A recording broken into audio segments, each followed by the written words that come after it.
Wednesday, the 13th of May 2015 was a regular day on the island of Punggudativu in northern Sri Lanka. At least it was, until the serenity was shattered by a discovery that was anything but ordinary. The body of a missing 18-year-old student had been found near an abandoned building. The crime didn't just end a promising life, it revealed an unsettling reality about the society in which it occurred. The case brought to light deep-rooted issues that had been simmering just below the surface for generations. Women aren't safe, and the police won't help, even when you need them the most.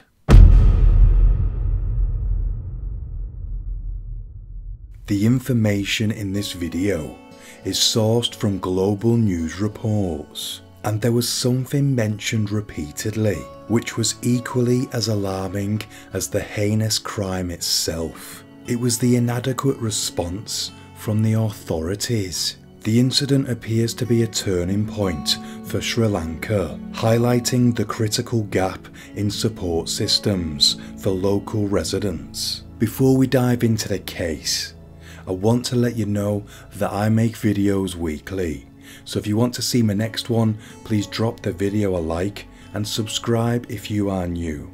It really helps me out. Thank you.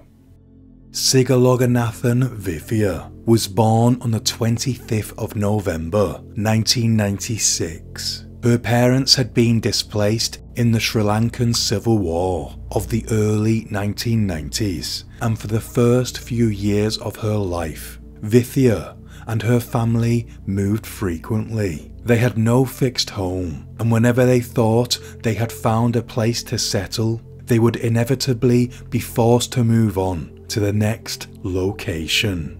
Despite the turmoil of her early years, Vithia was vibrant and happy. She enjoyed meeting new people, and she was a diligent student. When Vithia was in her early teens, her family were caught up in brutal fighting, and they were detained in a controversial internment camp alongside 300,000 other displaced citizens of Sri Lanka. A year later, they were finally freed to return to the island of Punggudativu, where her parents originated from. Peace and stability had been a long time coming for Vithia and her family, but once they set foot on their home ground, they felt safe and positive for the future. Little did they know that horror was lurking just around the corner of their own quiet village.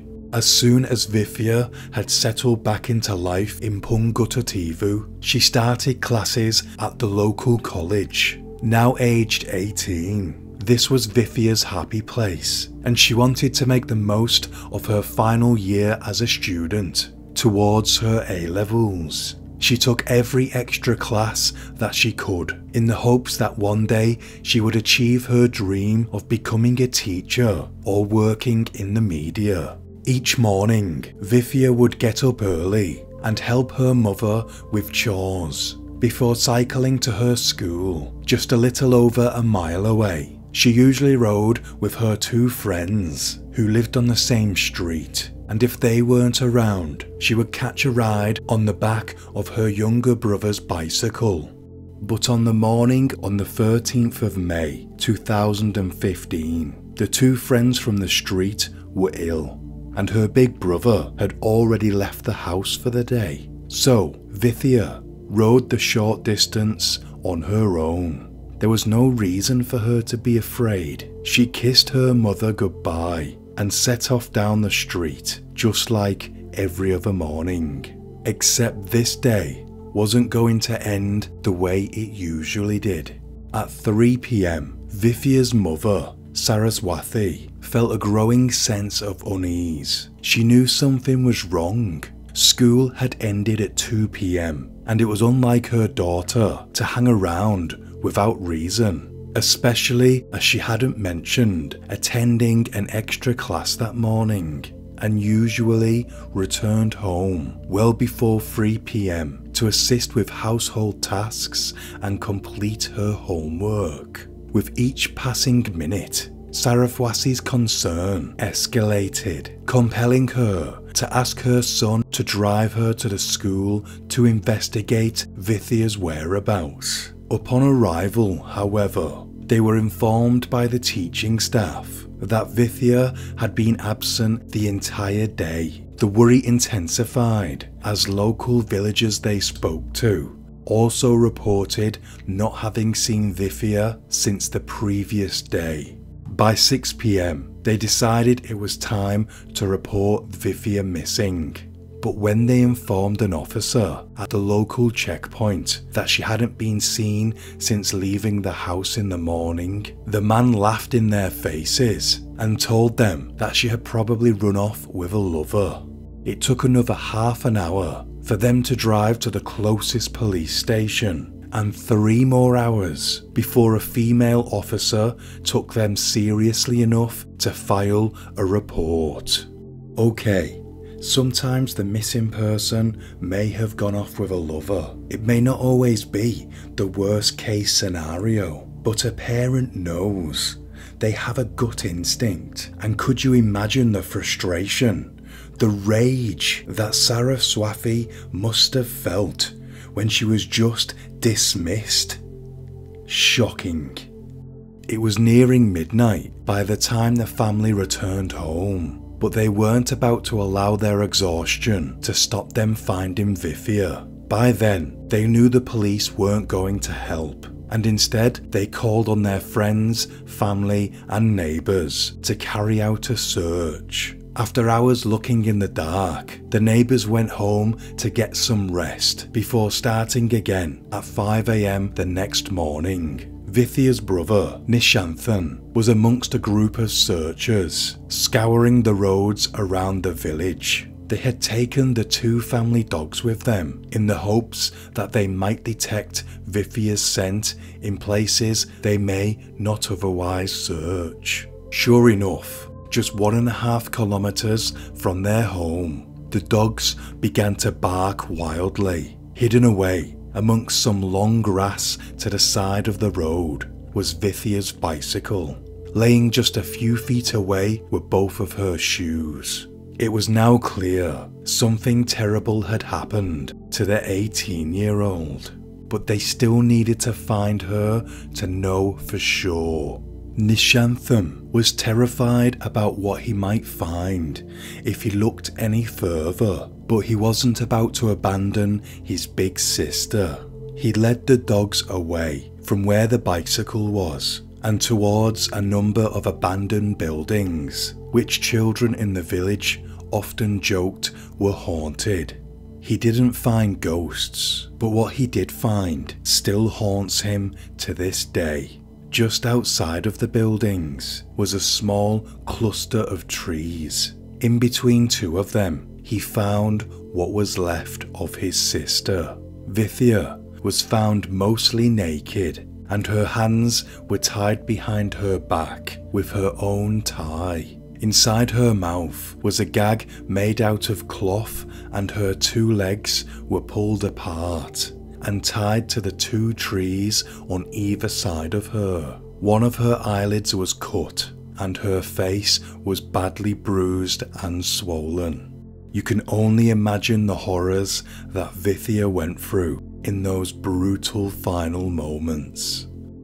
The emotional weight for Nishantham is unimaginable, while his determination and refusal to give up hope is commendable. The grim discovery must have been a gut-wrenching realization that confirmed their worst fears. The emotional toll is surely immense and long-lasting. I really feel for him. It was 7 a.m. when Nishantham rang the police in Kites to report what he had found. It was the same station he visited the night before to report his sister missing, and just like their reaction then, The officers gave no indication that they were even a little bit interested in what was clearly a brutal attack and violent murder of his 18-year-old sister. When they realised they weren't going to offer him any help, he rang the Colombo police station using the emergency 119 line. Colombo is the largest city in Sri Lanka and home to the majority of its law enforcement agencies. Finally, at 11 AM, officers began to arrive at the scene. The discovery of Vithia's body and word of her brutal slaying spread far and wide across Sri Lanka. 2 days after she was found tied up between two trees at an abandoned building, her funeral was held at the local cemetery. More than 1,000 people turned out to pay their respects. It wasn't so much the facts of her murder which drew people in, although that definitely played a part. It was the fact that law enforcement had been so disinterested right from the get-go. They initially tried to play her disappearance off as a runaway teen, and even when her brother was looking at her body, they refused to send officers to investigate. Her murder stirred up long-held feelings of resentment and mistrust within the community, and particularly for women. Many felt that Vithia's murder was a reflection of deeper societal issues of gender-based violence, inadequate law enforcement, and the justice system that often seemed distant and unresponsive. On the same day as Vithia's funeral, the police announced the arrest of 3 brothers who they claimed were responsible for her attack and murder. Apparently, the 3 men had a long-running feud with Vithia's parents. They had decided that the most reasonable course of action was to abduct her on the way to college, and then they essayed her, and then murder her. That in itself is horrific enough. But 2 days later, the case took an even darker turn when they announced that 5 further men had been arrested for their part in the slaying. The 5 young men were originally from Colombo, but they had travelled to the village on the day Vithia went missing. That night, after the attack, they went back to Colombo. But wait, because it gets even more disturbing. They returned to the village and attended their victim's funeral. They were arrested that day as they tried to leave Pungudu Tivu. The audacity of killers who attend their victim's funeral is truly shocking. Do they do this to deflect attention, or is it one final twist of cruelty? I'm sure it depends on the perpetrator, but either way, it's a seriously cruel act.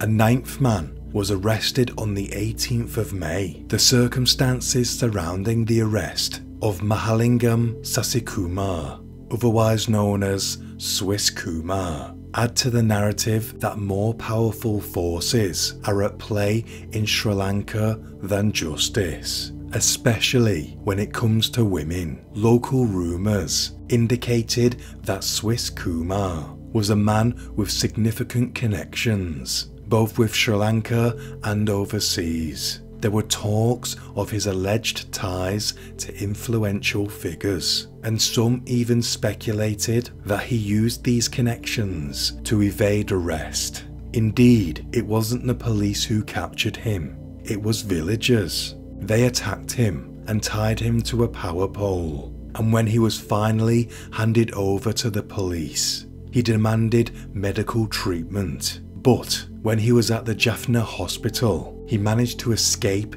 and flee to Colombo, where he attempted to secure passage to Switzerland. There was even suggestion that a government minister and a university professor had aided and abetted his escape, though both men denied the allegations. In the months after Vithia's murder, there were also allegations that Swiss Kumar filmed the attack in order to sell the film to the Switzerland mafia. A truly chilling thought if this is to be true, as it won't be the only time it's happened. All these rumours about connections and cover-ups are speculation, but they do fuel the idea that Vithia's murder might have been part of a larger network or scheme, rather than a standalone act. Vithia's murder and circumstances surrounding the response to her death prompted widespread protests in Sri Lanka. When those suspected of her death were brought to court on the 20th of May, they were pelted with projectiles, and riot police had to use tear gas to disperse the crowds. 127 protesters were arrested. Demonstrators wanted the immediate punishment of the arrested suspects. Some have taken matters into their own hands. 3 of the suspects' houses, which were in the local vicinity, had been attacked and burnt down by angry villagers. It took nearly 2 years for the trials of the men accused of Vithia's attack and murder to begin. They were indicted on 41 counts, including abduction, SA, and being members of unlawful assembly. Ultimately, 7 of the men were given the death sentence, including the suspected, well-connected Swiss Kumar. But before they meet their end, all of the convicted must spend 30 years in prison. They were ordered to pay restitution to Vithia's family. 2 of the men were released on all charges due to lack of evidence tying them to the case. Vithia's death was not just a personal tragedy, but a case that exposed deep-seated societal issues in Sri Lanka. Her case prompted authorities to consider their responsibility to address gender-based violence and their roles in protecting the vulnerable. How much will change as a result of her death remains to be seen. Thank you for watching. Until next time, stay sane.